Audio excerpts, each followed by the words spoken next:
Meus queridos irmãos, nós estamos, mais uma vez, vamos seguir o texto de Atos dos Apóstolos, agora no capítulo 12. Nós vimos domingo passado à noite, que o irmão Jardel expôs o capítulo 11, onde Pedro é chamado a Jerusalém, ele vai a Jerusalém e ele é obrigado então a fazer a sua defesa pelo fato de ter entrado na casa de um ímpio, de um gentil, ter pregado o evangelho, sentado-se à mesa, e não só ter pregado na casa de um gentil, mas como o Jardel disse, ele sentou à mesa, ele se alimentou com aqueles gentios e ele os batizou. E eles foram também batizados no Espírito Santo, porque receberam Jesus como Salvador e Senhor. A igreja se alegra, a igreja fica feliz, e Pedro está ali, então, seguindo o seu trabalho em Jerusalém. E aí é onde nós entramos aqui, no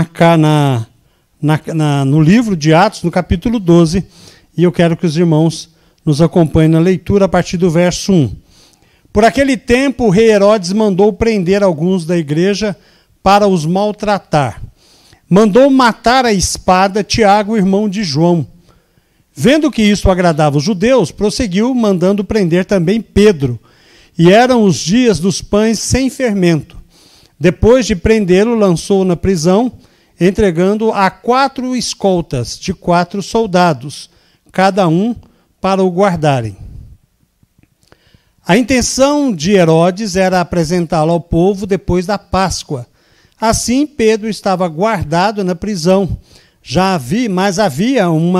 Mas havia oração incessante a Deus por parte da igreja em favor dele. Pedro, no verso 6, na noite anterior, no dia em que Herodes ia apresentá-lo ao povo, Pedro dormia entre 2 soldados, preso com 2 correntes, sentinelas junto à porta guardavam a prisão. Eis, porém, que sobreveio um anjo do Senhor e uma luz iluminou a prisão. O anjo tocou no lado de Pedro e o despertou, dizendo: levante-se depressa. Então as correntes caíram das mãos dele. E o anjo continuou: coloque o cinto e calce as sandálias. E assim o fez. O anjo disse mais: põe a capa e siga-me. E, seguindo o texto, então, saindo, Pedro seguia, não sabendo que era real o que estava sendo feito pelo anjo. Ele pensava que era uma visão. Depois de terem passado a primeira e a segunda sentinela, chegaram ao portão de ferro que guardava para a cidade, o qual se abriu automaticamente. E saindo, enveredaram por uma rua. Logo adiante, o anjo se afastou dele. Então Pedro, caído em si, disse: agora sei que de fato o Senhor enviou o seu anjo e me livrou da mão de Herodes e de toda a expectativa do povo judeu. Ao se dar conta disso, Pedro resolveu ir para a casa de Maria, mãe de João, também chamado Marcos, onde muitas pessoas estavam congregadas e oravam. Quando ele bateu à porta da frente, uma empregada chamada Rode foi ver quem era. Reconhecendo a voz de Pedro, ficou tão alegre que nem o fez entrar, mas voltou correndo para anunciar que Pedro estava à porta. Então os outros disseram: você ficou louca? Ela, porém, persistia em afirmar que era verdade. Então disseram: é o anjo dele. Enquanto isso, Pedro continuava batendo à porta. Quando abriram a porta, viram-no e ficaram admirados. Ele, porém, fazendo-lhes sinal com a mão que se calassem, contou-lhes como o Senhor o tinha tirado da prisão. E acrescentou: anunciem isto a Tiago e aos irmãos. Obrigado, Senhor, pela tua palavra. Continua a falar o nosso coração. Nós pedimos no nome de Jesus. Amém. Muito bem. Nós temos aqui, então, essa passagem onde nos mostra que Pedro é encarcerado juntamente com Tiago, e Tiago é decapitado. E Pedro é preso para ser morto após a Páscoa. Aí nós pensamos e começamos a olhar e começamos a questionar, puxa vida, por que Tiago não foi livre? Por que Tiago morreu? Ele era alguém, juntamente com João, que fazia parte do grupo mais próximos de Jesus. Tiago e João. E Tiago, logo de seguida, é decapitado. A única resposta que nós podemos ter é a soberana vontade de Deus. Deus assim o quis. Né? E é importante que nós possamos lembrar de Romanos 14, verso 8, que diz para nós, porque se vivemos para o Senhor, vivemos. Se morremos para o Senhor, morremos. Quer, pois, vivamos ou morramos, somos do Senhor. Então não importa se a gente vai viver ou se a gente vai morrer. O importante é que nós somos do Senhor, tanto na vida quanto na morte. Então, quando nós olhamos o texto e olhamos, por exemplo, que você vai lá em Hebreus capítulo 11, você vai ler lá que os heróis da fé, né, o quadro, a galeria dos heróis da fé, você verá que uns foram libertos do fogo e da boca dos leões, outros foram mortos e alguns até cerrados ao meio. Uns são libertos pela fé, outros morrem pela fé. Uns seguem lutando na terra, outros permanecem celebrando no céu. E assim é a vida do cristão. Deus é Deus quando nos livra da morte e quando nos leva para a sua presença. Deus é sempre Senhor. Nós nunca podemos aceitar o bem que vem sobre nós e rejeitar a Deus quando o mal vem sobre nós também. Porque todos nós vamos passar por todos os momentos bons e ruins desta vida. E temos que nos preparar e crescer espiritualmente para que nós possamos compreender e entender que Deus é Deus em qualquer circunstância. Como um pastor que recebeu uma senhora no seu gabinete, ela disse que estava enferma e estava desenganada pelo médico e pediu uma campanha de oração. E ele disse, vamos orar. E nós vamos interceder para que Deus dê vida a você. E que se Deus der vida a você, todos nós vamos ver a glória do Senhor. Mas se Deus não conceder vida e você morrer, você verá a glória do Senhor. De qualquer forma, Deus será glorificado na sua vida e na vida da igreja. E essa é a verdade, nós temos que entender isso. Compreender que a nossa vida, a nossa condição, a nossa disposição de fazer a vontade do Senhor tem que estar sempre entendendo que a vontade do Senhor, ela é soberana, independente se nos agrada ou se não nos agrada. Porque aquele evangelho que se diz, olha, se você está doente, ora a Deus que se você tiver fé, você vai ser curado. E você pega uma criança de 10 anos de idade que tem uma paralisia nas pernas e ela vai para a igreja e a igreja fala, se você tiver fé, nós vamos orar e Deus vai curar você. Acontece que tem gente que esquece que Deus não se submete à vontade humana. Deus se submete à sua própria vontade. E quando eles oram e aquela menina não é curada, além dela sair doente fisicamente, ela sai doente espiritualmente. Porque ela crê que não tem fé para poder ser curada ou ser restaurada daquilo que está acontecendo com ela. E Deus não é assim. Mas aqueles que pregam isso, Lucas 17:2 diz que seria melhor que aqueles que pregam esse tipo de evangelho pendurassem uma pedra no pescoço e pulassem dentro do mar, para que não fizesse tropeçar um desses pequeninos. Então nós precisamos entender e compreender que, por exemplo, na vida de Tiago, cumpriu-se o propósito de Deus. Na minha vida e na sua vida, nós temos que crer isso. Deus está cumprindo o seu propósito. Nós passamos tempos terríveis aqui, alguns anos atrás. E depois que eu, Wagner, vi tanta gente boa partindo, tantos pastores, tantos mestres, tantas pessoas muito melhor que eu falei assim, gente, eu não sou digno disso. Como eu fui poupado disso? É porque Deus ainda tem propósito na nossa vida. Quando cumprir o nosso propósito, Deus nos levará. E nós temos que viver, então, dentro do propósito do Senhor, sabendo que Ele é Deus em todo e qualquer momento. Mas vamos ver também alguns aspectos da prisão de Pedro. Ao prender Pedro, Herodes não estava buscando fazer algo justo. Ele queria era favor político dos judeus. Os judeus, aqueles judeus ortodoxos, na verdade, eles odiavam os romanos. Eles odiavam aquele pessoal que governava por parte de Roma. Mas o pessoal de Roma também odiava os judeus. Mas eles tinham troca de favores. Quando eles matam Tiago e vê que os judeus ficaram felizes pela morte de Tiago, ele pensou, então vamos prender Pedro. Por quê? Porque Herodes sabia que Pedro era o grande líder da igreja naquele momento. Ele sabia que foi Pedro quem liderou a igreja na escolha de Matias, foi Pedro quem pregou no Pentecostes, levando a igreja a saltar de 120 para 3.000 pessoas. Foi Pedro quem curou o paralítico na porta do templo. Foi Pedro quem fez o segundo sermão, levando a igreja a saltar de 3.000 para 5.000 pessoas. Foi Pedro quem desmascarou Ananias e Safira. Foi Pedro quem ressuscitou Dorcas e abriu a porta do evangelho para os gentios, pregando para Cornélio.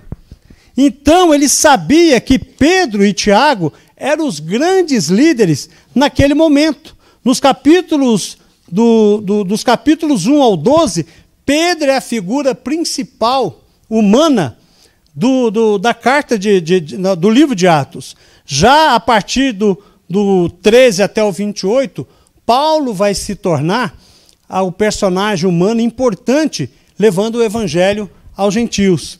Mas é interessante que Herodes queria dar um golpe mortal, matando os líderes da igreja. Achando assim que se ele conseguisse matar, então a igreja ia se dissipar, ia dispersar e não ia conseguir avançar. E ele coloca Pedro na prisão justamente para evitar a fuga de Pedro. E toda a precaução foi tomada para que ele não escapasse. Então Pedro tinha várias escoltas e no total de 16 soldados vigiando um homem. Vigiando um homem. 16. 2 dentro da prisão com ele, acorrentados junto a ele. 2 ali e vários que estavam ao redor, em volta, porque Herodes sabia que Pedro já havia escapado 2 vezes da prisão no Sinédrio.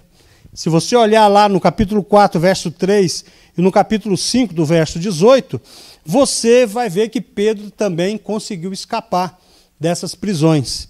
Mas o que é interessante é que o texto também nos ensina o livramento que Pedro teve, como Deus agiu para livrar Pedro. Veja só, Deus poderia ter evitado que Pedro, por exemplo, fosse preso. Ele poderia fazer isso. Mas ele permite porque Deus quer nos ensinar algo.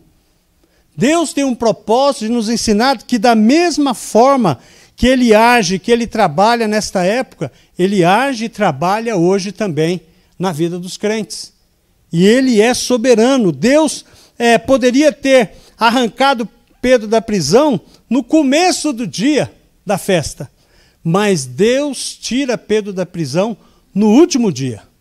No último dia, Pedro, que estava preparado para morrer, estava pronto para morrer, a forma dele dormir, descansar, da forma que ele estava, confiando em Deus, ele já estava pronto. Bom, se eu tiver que morrer aqui, amanhã que eu vou morrer, está nas mãos do Senhor, eu vou dormir, vou descansar, mas Deus tinha um propósito maior para a igreja e para Pedro.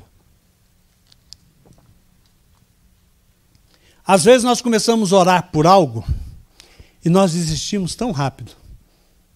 E às vezes Deus trabalha no último dia. É na última hora, porque Deus está nos ensinando a importância de nós confiarmos nele. Mesmo que a resposta não seja aquilo que a gente queira. Mas Deus está no controle de qualquer forma. E Pedro, na vida de Pedro, Deus vai mostrar exatamente isso. Na última hora, quando as circunstâncias parecem irremediáveis, quando parece que não vai acontecer nada, Deus manda o seu anjo e livra Pedro da prisão. E como é importante nós olharmos o resultado dessa prisão. E é um resultado, é algo que o livramento de Pedro é o resultado de uma ação natural e uma ação sobrenatural naquele momento. Há uma conexão entre o mundo material e o mundo espiritual. Há uma ligação entre os joelhos dobrados e o braço de Deus estendido. Uma igreja nunca é tão influente na terra como quando ela está de joelhos diante de Deus. Quando nós, como indivíduos, como crentes, como os discípulos, como igreja, nos dobramos diante de um propósito genuíno, favorável a Deus, pedindo que Deus intervenha para que o seu reino não pare, para que o seu reino avance, Deus sempre vai responder a essa oração.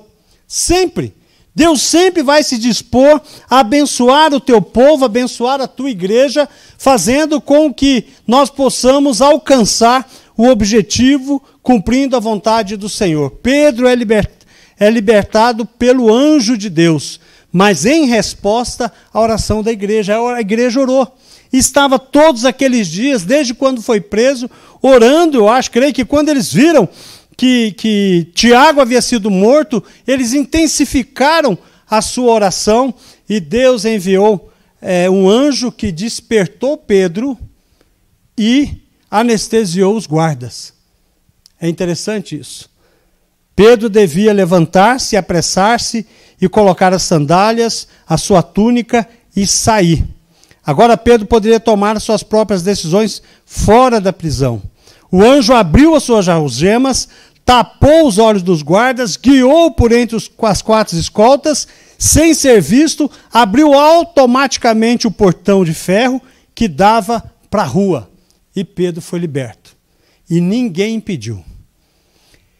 Eu lembrei de um livro que eu li, alguns aqui já leram O Contrabandista de Deus, do irmão André. E ele quer entrar num país, se não me engano, era Varsóvia. Era um país que fazia parte da chamada União Soviética, e ele queria levar Bíblias. E ele tinha um fusquinha azul, Antônio. Um fusquinha azul. E ele encheu aquele fusca de Bíblia. Lá no capô ele abriu, encheu de Bíblia do lado do banco do carona, no banco atrás, embaixo do banco, em cima do banco. Tinha muitas Bíblias. E ele chegou lá na ponta, ele viu lá a cancela, onde tinha os policiais lá, e se os policiais pegassem ele com Bíblia, ele seria preso. E ele parou, olhou, e disse que ele orou e disse o seguinte: Senhor, quando o Senhor estava aqui, o Senhor deu vista aos cegos.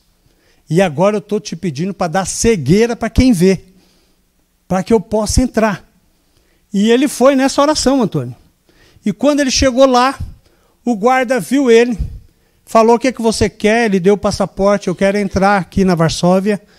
Acho que é Varsóvia mesmo. Aí o cara olhou para ele, olhou o carro, mandou abrir o capô do carro. Ele abriu o capô do carro, mexeu nas Bíblias, fechou o capô, foi na porta do carona, abriu, mexeu nas Bíblias no banco do carona, no banco de trás. Ele viu tudo. Aí ele olhou e falou assim: Varsóvia? Varsóvia. Foi lá e pum, carimbou, entregou para ele e falou: pode ir. E ele foi. E ele entrou. E quando eu vi essa passagem de Pedro, eu penso: puxa vida, se Ivan fosse na época da igreja primitiva, esse relato estava registrado na Bíblia, o fusquinha azul, tal. Provavelmente Deus ia registrar na Bíblia, contando o seu milagre que ele fez. E é interessante isso porque a afirmação mais importante da libertação de Pedro está no verso 17 do capítulo 2, que diz o seguinte: o Senhor o tinha tirado da prisão. O Senhor tirou Pedro da prisão. E da mesma forma que Lucas trabalha aqui, contando para nós como Deus tirou Pedro da prisão, ele quer tirar a vida das pessoas das prisões que elas se encontram hoje. Libertar dos vícios da droga, da bebida, da pornografia, da mentira, da falsidade, do ódio, da fofoca, de tudo aquilo que escraviza as pessoas. Deus quer libertar. E Ele pode libertar. e Ele vai libertar se nós abrirmos os nossos corações e permitir que Ele, então, seja liberto. Agora, algo muito importante é que Deus liberta os encarcerados, Deus faz o impossível, Deus quebra as cadeias, Deus despedaça o jugo, Deus confunde o inimigo e liberta os seus filhos das tramas do mal. Esse é exatamente o ensino que o texto de Atos, capítulo 12, traz para nós, que Deus tem poder de libertar o seu povo e de confundir o inimigo. E isso é muito interessante. A sua libertação foi uma surpresa até para a igreja. É interessante como a igreja ficou surpresa. Se a igreja estava orando para que Pedro pudesse ser liberto. E quando Pedro é liberto, ela não acredita.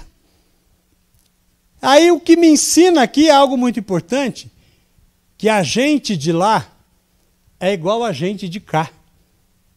A gente acredita, mas às vezes não acredita. A gente tem fé, mas às vezes a nossa fé falha. Eu lembrei do hino. Oscilando minha fé, Cristo valerá. Quer dizer, a gente tem que ter um pouquinho de fé.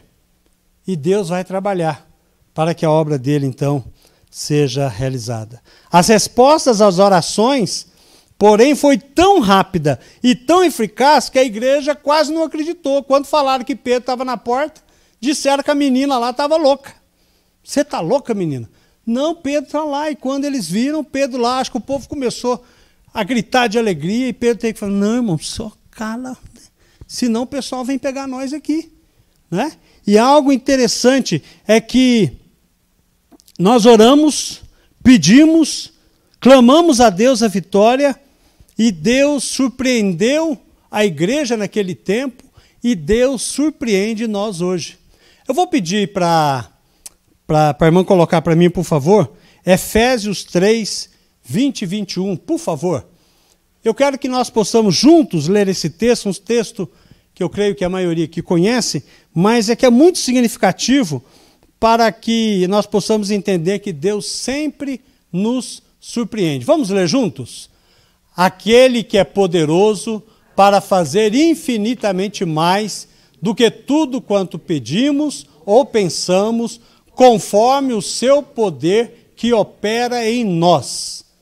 A Ele seja a glória na Igreja e em Cristo Jesus, por todas as gerações e para todos sempre. Amém. Deus é capaz de fazer infinitamente mais do que tudo quanto nós pedimos ou imaginamos, porque Ele tem prazer em abençoar a tua igreja. Deus tem prazer disso. E nós precisamos compreender isso. Pedro relembra essa experiência que ele teve lá quando ele escreve a sua primeira carta, lá no capítulo 3, verso 12.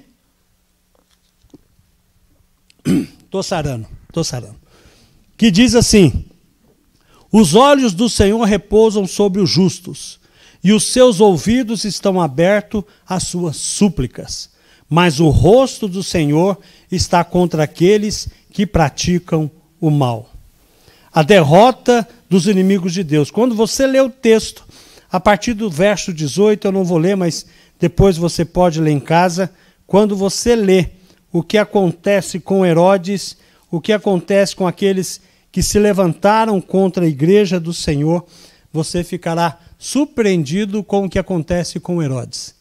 E é muito interessante que nós observamos que o que Herodes fez, matando Tiago, prendendo muitos cristãos, matando outros cristãos também, encarcerando tantos, querendo matar a Pedro, querendo destruir a igreja de Jesus, querendo destruir, porque ele sabia que se ele destruísse os líderes, a igreja poderia dispersar. Isso poderia acontecer, e isso é tão importante. Pedro, naquele contexto, é tão importante que Deus faz um milagre tão espetacular da forma que ele fez. Porque Pedro tinha a sua importância. Então, quando nós olhamos que lutar contra Deus e contra a igreja é loucura. Aqueles que se levantam contra o Senhor não prevalecerá. Os inimigos de Deus podem parecer fortes, insolentes, vitoriosos, mas eles cairão, vão se tornar pó e serão reduzidos a nada. Todos na história que se levantaram contra o Senhor, não existe nada deles. Todos estão enterrados. Deus deixa o inimigo confuso e envergonhado. Como os responsáveis pela segurança de Pedro, os soldados não sabiam o que fazer. E o que aconteceu com eles? Eles foram mortos. Eles foram executados porque não conseguiram se explicar com o sumiço de Pedro. Herodes, envergonhado com toda aquela situação, deixa Jerusalém, vai para o seu quartel-general na cidade de Cesareia, e é interessante porque a soberba de alguém é a porta de entrada para a ruína. Apesar das desavenças que Herodes tinha com o povo de Tiro e Sidom, Herodes consegue um certo acordo, um certo tempo de paz com aquele povo. Havia uma guerra econômica ali no meio, e Herodes consegue, por um tempo, estabelecer a paz. E uma manhã, numa festa ao imperador, ele coloca uma veste fina, que é chamada de um traje feito de fios de prata. Então, uma roupa muito brilhante, e ele senta no trono, e o povo começa a olhar, e o sol da manhã, quando nasce, bate na sua roupa, brilha a sua roupa, e ele começa a discursar, e esse pessoal sempre tem os bajuladores, né? Aqueles caras que ficam babando o ovo, né? Bajulando, tal. E aqueles caras diziam, é um Deus, não é um homem, é um Deus, veja como ele brilha, veja como as suas palavras saem fácil, e ele nos envolve e tal. E o que Herodes faz? Ele aceita o título. E quando ele aceita o título, o texto diz que enquanto os bajuladores estavam elogiando ele, ele começa a dizer e realmente aceitar aquela adoração de Deus. Deus arranca o seu fôlego, ele cai, e de dentro para fora saem os vermes e come todo Herodes, à vista de todo mundo. Com Deus não se brinca. Com Deus não se brinca. E nós estamos aqui, nesse tempo que nós estamos aqui, muitos, né, foram surpreendidos com a abertura das Olimpíadas. Estou terminando, pastor Neto. Quem me dá 5 minutos, só para me terminar? Levanta a mão. Sim, ixi, tem mais de meia hora aqui, ó. Vou terminar. Mas algo interessante que nós temos é que muitas pessoas ficaram escandalizadas com o que aconteceu na abertura das Olimpíadas, imitando o quadro de Michelangelo, não é isso? Aquele quadro onde tem Jesus na mesa da ceia, os discípulos, e eles colocam um homem horroroso, vou tirar minha barba, um homem barbudo, né?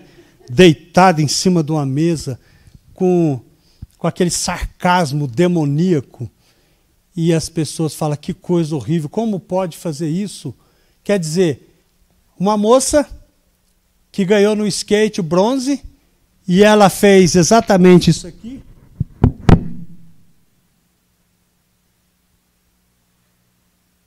Jesus é o caminho, a verdade e a vida. E ela está ameaçada por alguns, dizendo que vão tomar sua medalha. Ela disse, pode tomar. Ela está sendo uma testemunha. Está cumprindo Atos 8:1-8. E muitos que olham isso ficam escandalizados. E a gente pensa, irmãos, isso é o mundo sendo mundo. E é daqui para pior. É daqui para pior. Nós não temos o que fazer. O que nós temos que fazer é exatamente o que Apocalipse, capítulo 22, o verso 11 e 12 diz. Continue o injusto a fazer injustiça, continue o impuro a ser imundo. O justo continue na prática da justiça, e o santo continue a santificar-se. Eis que venho sem demora. Comigo está a recompensa, eu tenho para dar a cada um segundo as suas obras. Quando Deus vê isso, sabe o que Deus faz? Deus zomba. Deus ri dessas pessoas. E Deus sabe, eu creio que Deus fala, um dia eu vou julgar. Um dia o julgamento virá.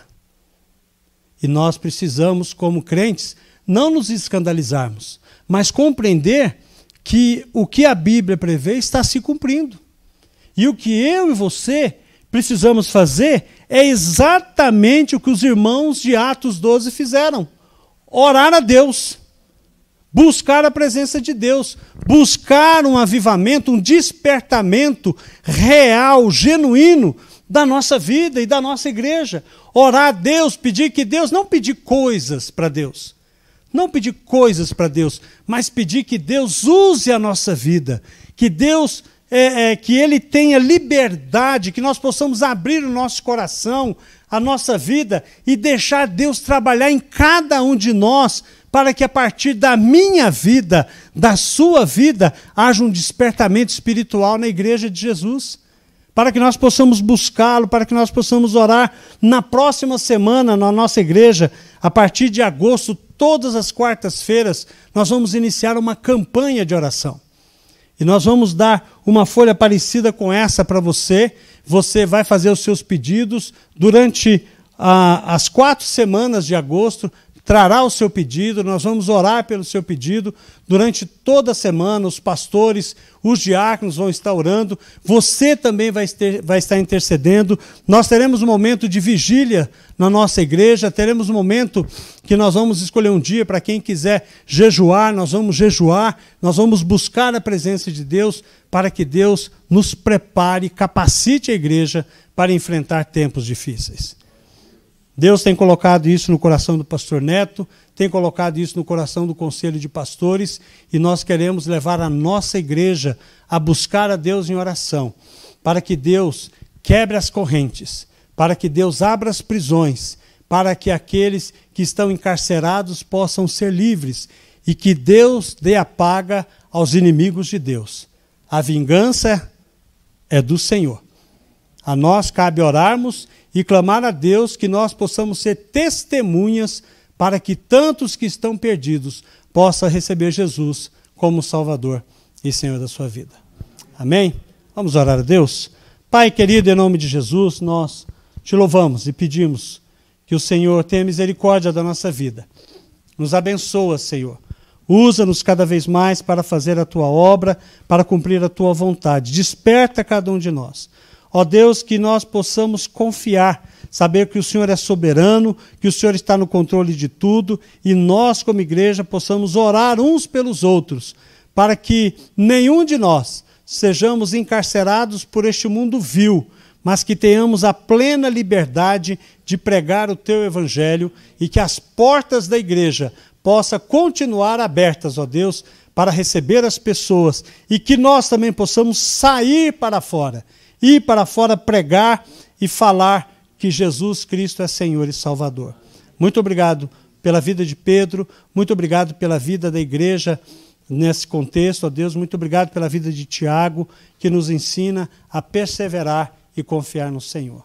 Nós oramos gratos no nome de Jesus. Amém.